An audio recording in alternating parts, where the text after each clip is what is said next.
Scan for Sovi and straight A's only. Let's go! Production graphs can be tricky, but we will solve this fast. Let's look at how marginal product changes as we add more labor units now.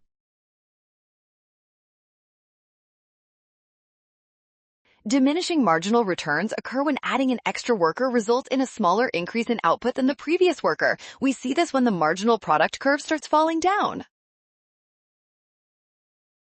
According to the graph, the marginal product curve reaches its peak before labor level 1. After that point, every additional unit of labor hired causes the marginal product to decrease steadily. As labor usage increases from level 1 to 2, marginal product falls. This downward slope confirms diminishing marginal returns.